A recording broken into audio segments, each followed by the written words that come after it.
Well, good morning, church. Scott, I like your question there. If you get to heaven, what you're going to ask God? I was just thinking about what I would ask him. I think I'm going to ask him about termites. Not a big fan. I think I'm going to ask him about the smell of skunks. I was driving the other day, like right after a skunk got hit by a car. And not only did my car smell, but I parked in my garage, and like 8 hours later, Mary still smelled the skunk in my garage.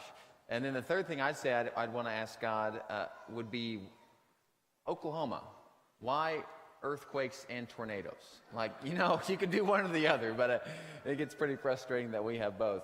Hey, real quick, turn to your neighbor and tell them you're glad that they're here. Tell them to ask them about. I'm going here. Nothing else. Nothing else. Hey, this is I'm excited about today. So for those of you who are visiting or haven't been with us in a while, all spring we've been in this series called Good Deeds, and we're specifically talking about how does the Christian go about practicing good deeds, especially for the marginalized of society, especially for the poor. What do we really do? And so all spring has been lesson after lesson laying the foundation of what this might look like. So we talked about how people are holistic and how poverty relief must be a holistic effort. We talked about Matthew 25, that this really powerful passage about Jesus calling Christians to love the least of these and to take care of the poor and the needy and give water to the thirsty and food to the hungry, and how that's really central to God's mission. Well, this week and next week really serve as the so what to the whole series. Today I'm going to focus on so what externally, and next week I'll focus on the so what when it comes to internally within our own church family. And so let me begin by just saying this. I've read a lot in the last 4 months from Scripture. I've read nearly every passage in the Bible about poverty, and I've read a lot of just modern day literature about how to help. And my conclusion, or one of my conclusions after all my study, is very simple. It's that God has a huge heart for the poor.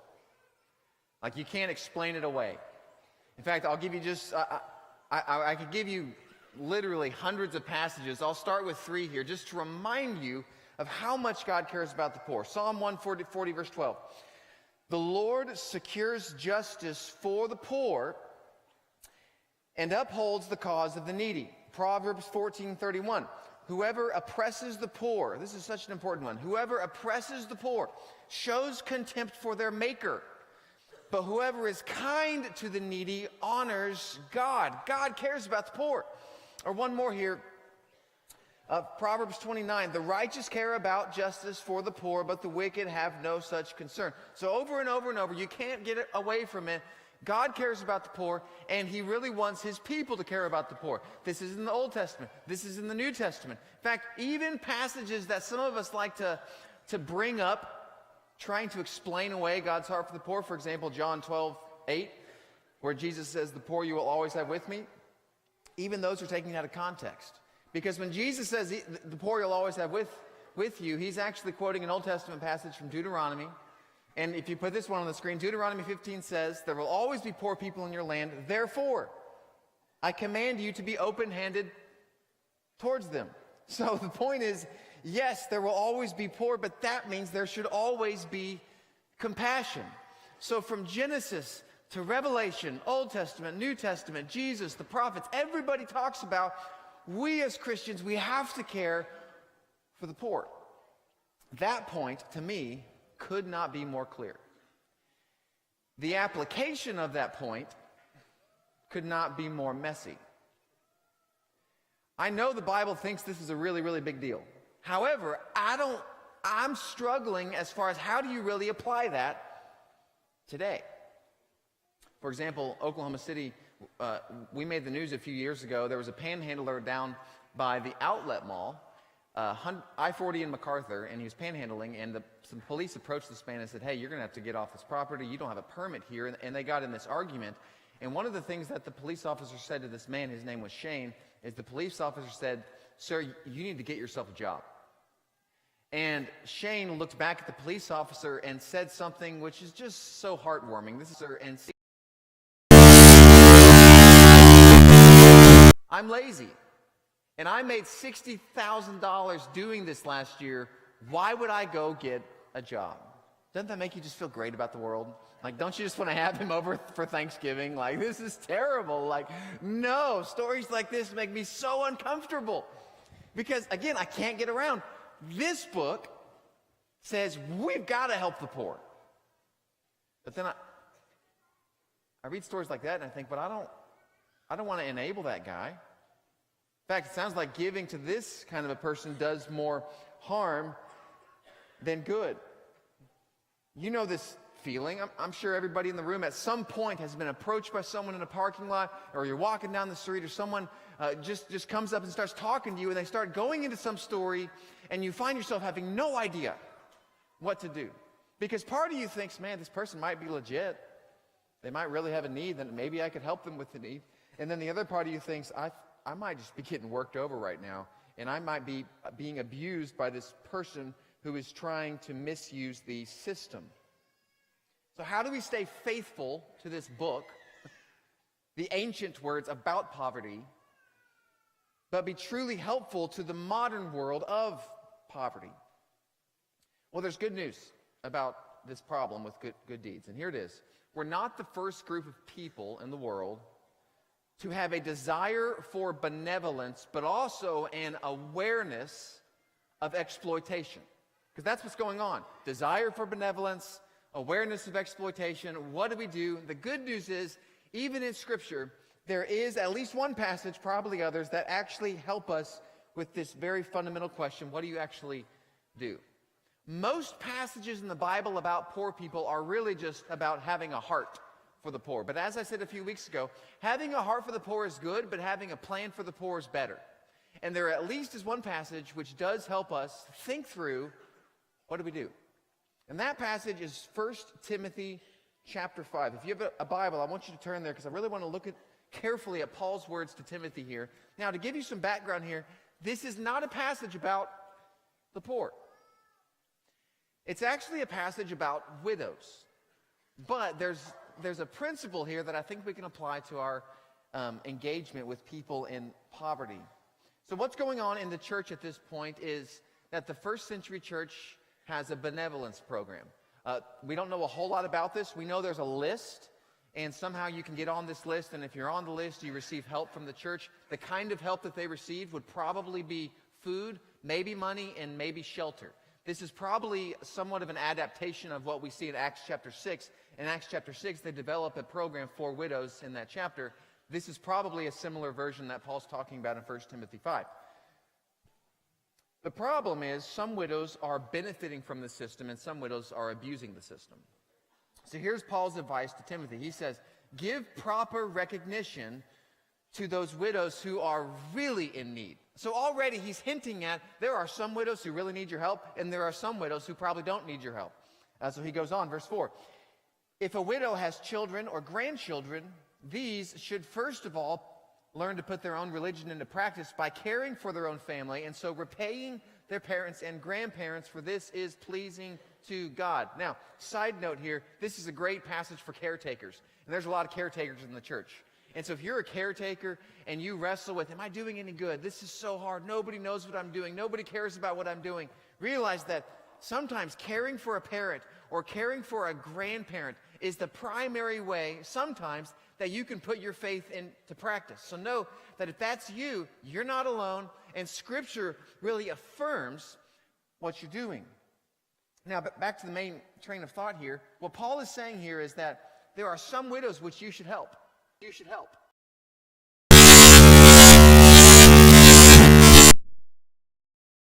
Someone to help them and provide for them income, you don't need to help that person.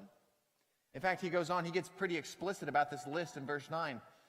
No widow may be put on the list of widows unless she is over 60, has been faithful to her husband, and is well known for her good deeds, such as bringing up children, showing hospitality, washing the feet of the Lord's people, helping those in trouble, and devoting herself to all kinds of good deeds. So what is this that we're reading right now? This is benevolence criteria. Paul would say there are certain things that have to be in place for you to help one of these widows. And so just to summarize what he just said, number one, this person would have to be 60 years old. Number two, this person would have to be faithful to their husband. And number three, they would have to be a producer of good deeds. And so Paul's saying if they match this list, then yes, you should help these people. But if they don't match the list, Paul would say, no, don't help them. Now, does that sound cruel? Does that sound judgmental? Certainly to a degree it does. But let's read this last verse before we make any rash conclusions about Paul. Verse 11, as for younger widows, don't put them on the list. So don't help them, is what he's saying. Here's why. Verse 13, it's because they get into the habit of being idle and going out from house to house. Not only do they become idlers, but also busybodies who talk nonsense, saying things they ought not do. So really, putting all this together and trying to reconstruct the story here, what's really happening is you have some widows who really, they're in need. And maybe there's a widow and she doesn't have a son, she doesn't have a grandson, she doesn't have obviously a husband. That person really does need help. And so that widow should be on the list to receive food or receive shelter. But the widows that have family, what they were really doing is they were double dipping. So if there was a widow and let's say she had a wealthy son, she'd go to her wealthy son and she would say, hey, can I have money and can I have food? And the wealthy son would say, sure, well, I'll give you money and food. Then this same widow would go to the church and say, hey, I'm a widow, can I get on your list? And she would get on the list, and so she would receive food and money from the church too. And so what was happening is that some of these widows were actually becoming somewhat wealthy people, and they didn't have jobs. And so what Paul is saying is this is hurtful to them. They're becoming idlers. They're becoming lazy. And Paul says, no. That shouldn't be, because that's not helpful to the church. That is not helpful to the community. So what's the principle here? The principle is the most effective plan for the poor includes compassion and it includes wisdom. That's what's going on in 1 Timothy chapter 5. Yes, there's compassion. Obviously, Paul cares about widows. Obviously, Paul cares about poor people. But in this passage, he's saying, let's help them. But let's help them wisely. You got to have compassion. You got to have wisdom. See, for some of us, what happens is we have all compassion and no wisdom. And what happens for those of us in that situation is we feel really good when we help people. Like maybe you give money or you give your time or you give your resources to someone, and that feels really, really good. But unbeknownst to you, and sometimes unbeknownst to me, that can actually create more harm than good. Or as the title of one of the books today says, your charity can actually become toxic. I mean, think about it. Shane made $60,000 a year, from what he says, because not of compassion, but what I would call gullible compassion. People weren't using wisdom when they related to Shane. But on the other hand, you can have all wisdom and no compassion. And guess what happens for those of us in this boat? If you have all wisdom and no compassion, you're probably not going to help anybody. Because you're going to be so paranoid that someone's going to take advantage of you that you're not going to do anything.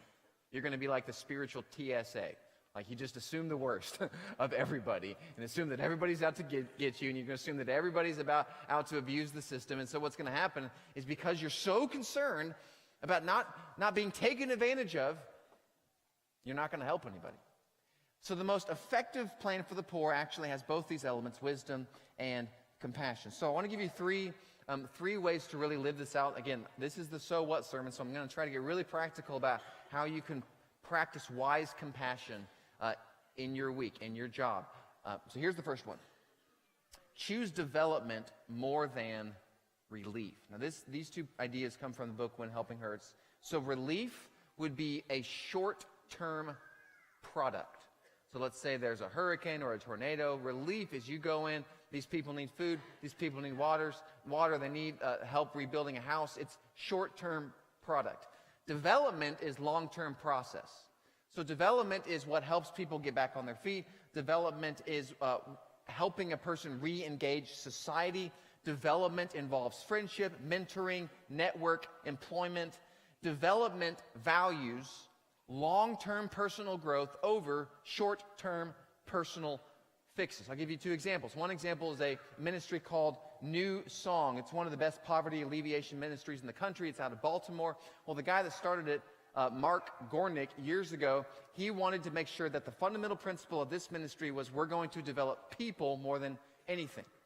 And so, like other organizations, they will empower people in poverty to actually help build their own homes. Well, the first home they ever built, this is years ago, took them 4 years.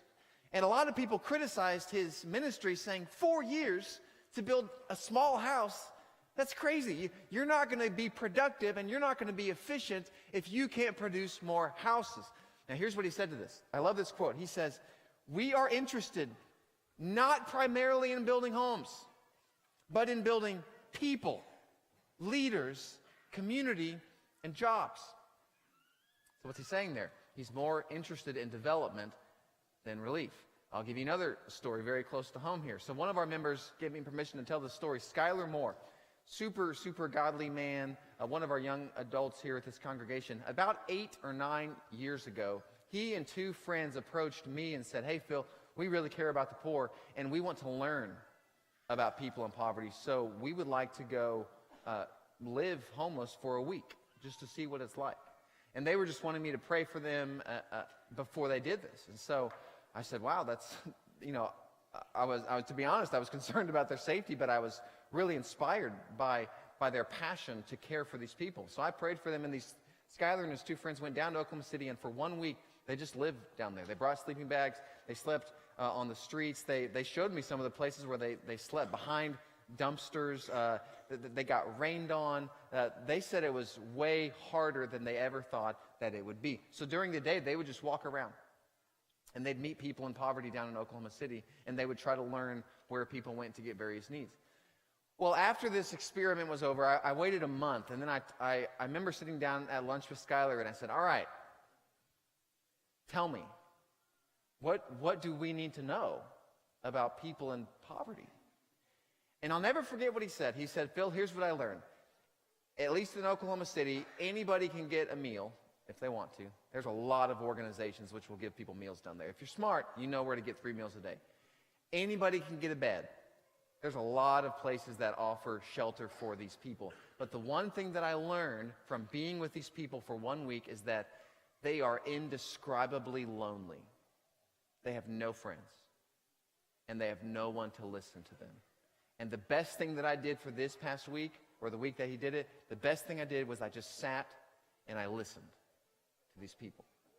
Okay, so what's Skylar really leaning into here? He's leaning into development. Again, development is not just giving the person a hamburger. Development is not just giving the person money. Development is actually listening. It's pausing in your busy day to actually maybe hear a story from the person. And this is so important for a lot of us. A lot of us are really type A, and we're driven, and we get things done, and we're so bent on achievement and productivity, and that's all good, but sometimes just being with the person is the goal. You don't have to build anything. You don't have to give anything. You just listening to a person can sometimes be really, really important. So choose development over relief. Now, before I move on to this second point, I want to make one qualifier here. I am not saying that relief is not important. In fact, sometimes relief is extremely important. In fact, just this week, and I got off the phone, or I was talking on the phone with a lady named Becca. Becca lives across the street in Northwood, and just a few weeks ago, her house burned to the ground. And she gave me permission to tell the story. Joe Crawford and the Reach Bible class learned about this at our church, and they went over there. And they started bringing meals. They started raising temporary funds to help Becca out as she navigates this. She was just telling me this weekend that the Red Cross is a great organization, but they're dragging their feet. They have not been able to help. The Red Cross has not been able to help yet because they're still investigating the fire. Well, this is a great place for our church to get involved, and we have. It's incredible. Becca and her family didn't go to our church, and yet we went to her and said, we'll help. We'll give you food. We'll raise a little bit of money. And so in this context, relief is absolutely important. In fact, relief often, when done properly, relief will lead to development. So just think about that as you engage with poor people in your context. Choose development over relief in general, although relief is important. Here's the second principle, or second way to apply the main idea. Choose pointing more than fixing. Everybody take your finger out and point to somebody in the room. Just point to somebody in the room. Point to someone you're mad at. Okay? Now everybody take your hands like this and just like stretch your arms out like this. And then everybody say this, I've got this. Say, I've got this. I've got this. So pointing is when you connect someone with other resources and other organizations. That's pointing. It's networking. Fixing is when you think and I think that we have to be the ones to solve everything. I got this. So this is not on the screen, but this is really important that all of us remember. So say this out loud with me. Repeat after me.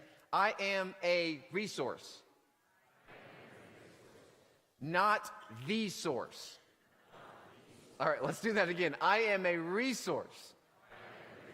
Not the source. And this is so important because everybody likes to be needed and everybody likes to help. But what can happen is we end up getting so caught up in the hero narrative that we try to do everything. But what's important to remember is sometimes a person in poverty, what they really need is they just need you to connect them to somebody else. I've made a lot of mistakes on this particular front. I'll tell you one story. So years ago, 7, 8 years ago, I met a guy in poverty. He was actually walking in the snow one day, and I gave him a ride to his temporary hotel. And I actually got to know him pretty well over the next 3 months. I'll just call him Tom. Tom had a really sad story. He grew up in India, a really smart guy, spoke 5 languages, really educated. He was completely disowned by his parents, and he had moved over to America. He was trying to make things work, but it just wasn't working out. He had lost his job. His best friend had just died. His girlfriend had broken up with him. He was really, really depressed. So for 3 months, I just poured myself into Tom. And I tried to do a lot for this guy. I helped him get transportation. I was the one making calls for him, trying to get him a place to stay. Ended up finding a roommate, someone that used to go to this church, got him set up with lodging. I was studying a lot with him, just trying to share my faith with him, which is a good thing. I'm not saying any of these things are bad things. I was giving him meals. I was doing so much to help Tom. And there was some progress being made. And I'll never forget the day that his roommate called me and said, Phil, I had to kick him out. I said, why? What happened? He said, he just wouldn't stop drinking. He kept coming home drunk, and I just had to kick him out. And I got so mad because I thought, I've done so much to try to help you, and I've done so much to try to give you lodging and transportation, and you're just throwing it all away. A few days later, I got a call from St. Anthony's. Tom didn't have any friends, and so I was one of the only people on his phone, so I got a call. Well, I went up to St. Anthony's. Tom never knows I was there because Tom had actually tried to take his life. And so he was sitting in the hospital bed. I'll never forget it. He was just shaking. His body was convulsing. His eyes had rolled into the back of his head. And I just thought, man, is this all that, is it worth it? Like, I've done so much. And yet this is where it leads. And I remember being so hurt by the whole situation. Now, looking back on it, should I have had compassion for him? Absolutely. But my big mistake here is I tried to fix everything. I was the one making the calls. I was the one reaching out to other people, trying to get them involved in Tom's life. What I should have done is been more of a pointer. In fact, 5 years later, he got out of the hospital. He moved to San Antonio, and he came to visit me 5 years later. He was sober. He was employed. He was emotionally healthy. Everything seemed fine. And I was asking him, what happened in the last 5 years? Like, how did you go from that hospital bed, which was the last time I saw him, till 5 years later when he was sitting in my office? And he said he got involved with the church in San Antonio. He started seeing a therapist. He went to rehab. He got involved in a Celebrate Recovery in San Antonio. And it just dawned on me, my job was supposed to be just to connect him to other organizations, nonprofits, and people and resources that could do things that I couldn't, but I made the big mistake. I thought that I could fix him. So choose pointing more than fixing. Now, as you point, keep in mind, you can point people to nonprofits. It's probably a good idea for you to do some research and learn what nonprofits do what so you can know how to refer people. I'll also say, when you meet people, you can refer them here. Memorial Road has a great benevolence team, and we really try not to enable people. We have a system, just like Paul did in 1 Timothy chapter 5. We have criteria by which we will help people or not people. We have a great team of volunteers. Some of our work here is just relief. But some of our work turns from relief to development, and it's really, really good and really healthy. So know that if you're in a situation and you don't know what to do, you can refer people to our church family. Now, let me talk about a really, really specific situation here, since we're on this, that involved a lot of us a few months ago. How many of you, I think this was 3 or 4 months ago, we had a panhandler in our parking lot just a few months ago. And it was a guy, and he was just right here on the south entrance, right when service ended. Anybody, raise your hand if you saw that guy a few months ago. Okay, so quite a few of you did. So let me tell you the backstory of that. So this guy made quite a bit of money. Not every car would give him money, but we're Christians. It's like, you know, that situation, you're driving out of the parking lot, and you're like, I'm at church. I'm pretty sure I'm going to go to hell if I don't give you, you know, like, you feel like you have to. And so this guy, some people gave, some people didn't. Well, we had two ministry leaders, walk up to the guy and say what I think is the best thing to say. They walked up to him and they said, hey, we're really glad you're here, and our church really cares about people in your situation. We want to help you. The best way for us to help you would be for you to, can you come inside? Let's sit down, and I'd love to hear your story, and we can go from there and really give you things that really might help you. So 2 different people went up and said the same thing to this guy, and guess what he said back? He said, nope, I'm fine. I'm going to stay right here. Okay, so think about that. What's he doing there? This is his job. He understands the system, and he knows that if he comes in, he's probably not going to make quite as much money as if he stands out there and just waits on the curb for some of us that feel guilty about it. Now, so what are we exactly supposed to do about this? You know, 75% of us driving by, with 25% of us giving money because we feel guilty, and 2 of us getting flat out rejected. That's probably not the best situation as far as what we should do. So let me let Steve Corbett answer this question with a line from his book. He says, sometimes the most loving thing for communities to do for abusers of the system is for the entire community to withhold relief, empowering the person to change and find long-term solutions. So for us, if this does happen again, the best thing for us to do as a church family is number 1, I am giving you permission. If you don't feel comfortable rolling your window down, if there's a panhandler right there, I am giving you permission to go ahead and drive on. Your salvation is not in jeopardy. I guess I will go to hell on your behalf if I'm wrong on this one. It's okay to drive on. But secondly, if you do roll down your window, let's all be on the same page here. And the best thing to say is, we would love to help you. Can you go inside and find a church leader? If we can all say that message, I do think that will be the best solution if this does happen to happen again. Now, again, let me qualify something here, and then I'll move on to the last point. Let me qualify this, though. Sometimes you are in a position to fix something. So don't use wisdom as a cop-out for helping. If you find yourself in a situation and you have something to offer someone, don't get all like antsy and scared and think, well, I can't give money and I can't go buy a meal, or I can't fill up your car tank with gas because I heard that all this is bad. No, it's not bad. There are some times when absolutely you need to do something. Think about the Good Samaritan. I mean, that story has so much power. In fact, think about a year ago. I've already told the story, so I won't tell the whole thing, but when my girls and I were driving down the road, and this family had a car on the side of the road with a flat tire. It was an immediate problem, and we helped the man go to a tire shop, buy a tire. I feel fine about that because we were fixing something that we could actually help in the moment. So in general, you want to point more than you fix, but sometimes you might be the one to fix a problem for somebody else. Final point I will say is this. Again, I wrestle with this too. But the final point is this: choose love more than skepticism. As wise and strategic as I try to be, as much as I try to read and try to figure this out, I still find myself encountering situations and I still don't fully know what to do. Is this going to hurt the person? Is this going to help the person? And so all I know is when you get in those situations, I generally think it's always better to just lean in the direction of love. You see, if you always choose skepticism over love, your chances of being used by somebody else decrease, but your chances of being used by God also decrease.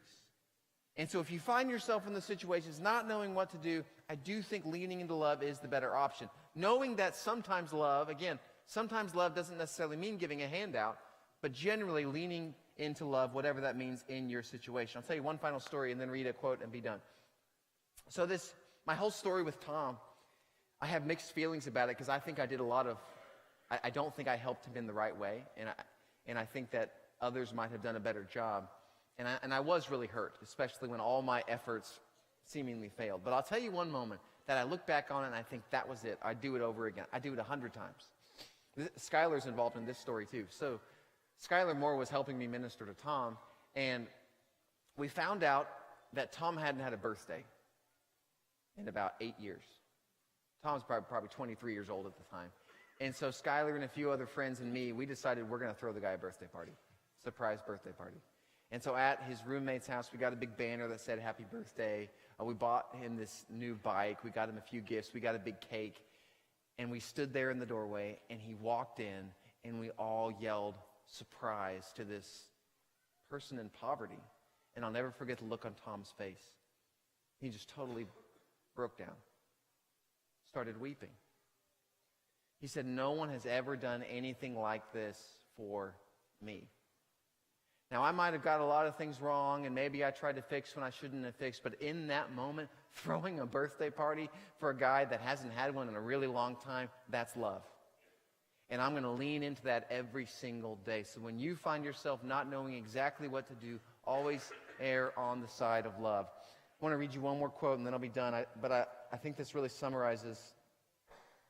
It's a long quote, but it summarizes what I'm trying to tell you this morning. N.T. Wright, Surprised by Hope, he finishes his book by talking about why it's important not to give up. And here's what he says. What you do in the Lord is not in vain. You're not oiling the wheels of a machine that's about to roll off a cliff. You're not restoring a great painting that's shortly going to be thrown into the fire. You're not planting roses in a garden that's about to be dug up from a building site. You are, strange though it may seem, almost as hard to believe as the resurrection itself. You are accomplishing something that will come in due course, part of God's new world. Every act of love and gratitude and kindness, every work of art, of music, inspired by the love of God and delight in the beauty of His creation, every minute spent teaching a severely handicapped child to read or walk, every act of care and nurture, of comfort and support for one's fellow human being, and of course, every prayer, all Spirit-led teaching, every deed that spreads the gospel, builds the church, embraces and embodies holiness rather than corruption, and makes the name of Jesus honored in the world. All of this will find its way through the resurrecting power of God into the new creation that God will make one day. That is the logic of the mission of God. I totally believe that. Every single act of love that you will ever do in your life does make sense, and it will last till the resurrection. So don't give up. As Paul says, don't give up doing good, because one day you're going to receive a reward. And so we're about to sing a song, and as I say every week, we are a church. We bless people, we pray for people, we baptize people. And poverty, yes, as I've said before, poverty's in the world, poverty's in the church. And if there's something going on in your life, I love that we're a church that loves people and cares for people and prays for people. And so if there is anything that we can do to love you and to help you this morning, why don't you come while we stand and sing?